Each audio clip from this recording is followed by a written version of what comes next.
Dr. Levy Ndou is a political analyst. He joins us now to speak about that. Dr. Ndou, very good evening to you. Thank you so much for taking to speak to us. Perhaps for me, what I find is intriguing is the language that we're using to describe Paul Mashatile and David Mabuza, and if you can just speak to us about the accuracy of that they are political nemesis. Yes, we heard Paul Mashatile at some point earlier on say that he believes that there is enough room for two deputy presidents in the ANC. Does this ring true to you? Good evening, Tsepiso. Good evening to the viewers at home. Well, firstly, the movement of Paul Mashatile to the National Parliament did not come as a surprise. There has been a lot of speculation in the past that there's a possibility of cabinet reshufflement, and also that the ANC is coming from its national conference. There has to be other positions that are available and some changes in government. And what I've actually observed is that both Paul Mashatile and the Premier of Gauteng, are trying their best not to talk more about the move that the president might actually take, because they actually know that it's important to observe protocol and allow the president to be the one who make this announcement. So they, in terms of whether they should be two deputies or not, I think they are trying to be as diplomatic as possible, because they know that it is not in their space to make such pronouncements. But anything is possible. President Ramaphosa might also choose to still accommodate David Mabuza, mainly if he's still prepared to serve, on the basis of the fact that David Mabuza appeared to be the one who has saved Ramaphosa's ambition in 2017 to become the president.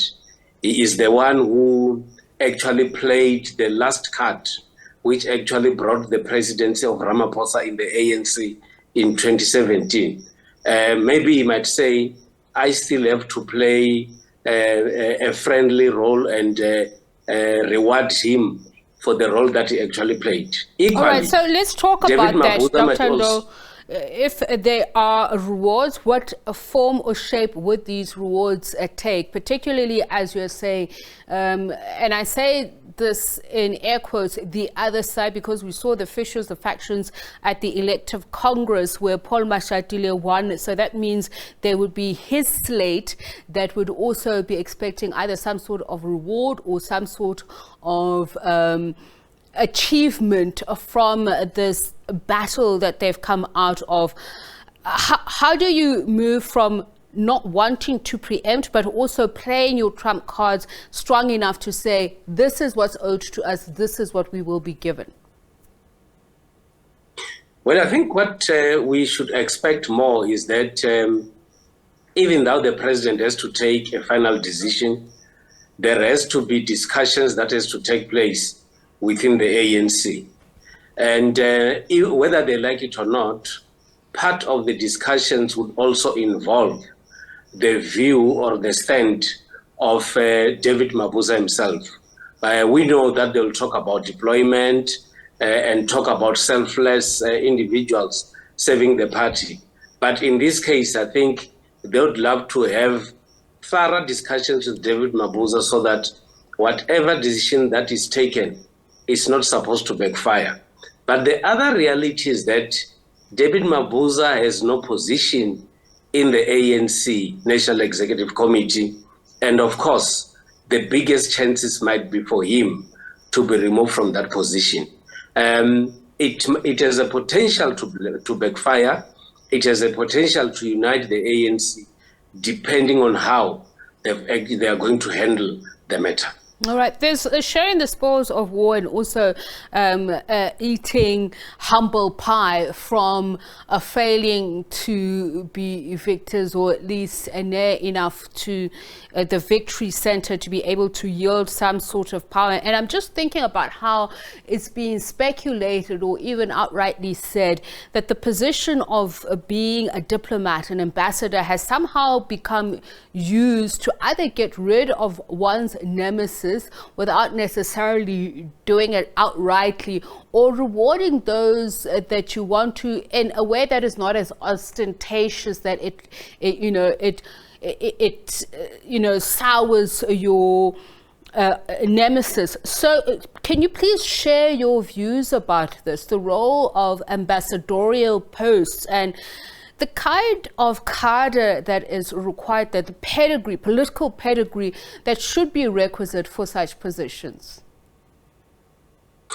Well, I think firstly we need to acknowledge the fact that, before I come to your question, that in the two past conferences of the ANC, David Mabuza has played a very crucial role in ensuring that the unity of the ANC remains intact by unnecessarily not contesting in the last year's conference, and also by playing the cards right inside his chest in 2017 to deliver the leadership that came in 2017. Of course, there are many instances where most members of the ANC would be deployed in ambassadorial positions because they might not be seen to be having a role to play in national politics. But I think there has been a perception as well that the ANC would, in some instances, take individuals that they feel do not have a lot of value to add inside the dynamics of the party and in the country, and they give them ambassadorial positions. But I think it's important to note that these are positions that are very crucial in maintaining relations of South Africa with other countries. These are positions that will require people who have to ensure that the relations, both economic, social, and political, are actually maintained with other countries. It requires individuals who are all-rounders, who will be able, in most instances, to ensure that whatever opportunities and advantages that might come towards our own shores based on the relations that are there are actually being achieved. They also have to play a role in ensuring that the monitoring of the relations between the two countries is maintained, and the bilaterals that are there are actually being implemented in order to ensure that the relationship is always kept intact. So it's not a position that one has to take very lightly. But unfortunately, there are instances where we have learned that certain individuals who might have done things that would appear not to be very acceptable in South Africa would actually be given this position. And that's one area, in my view, that the ANC and government has to look at very, very closely. Thank you so much for your time, Insights political analyst, Dr. Levy Ndou, speaking to us about not only the possible cabinet reshuffle, but who will be the official deputy president of the country.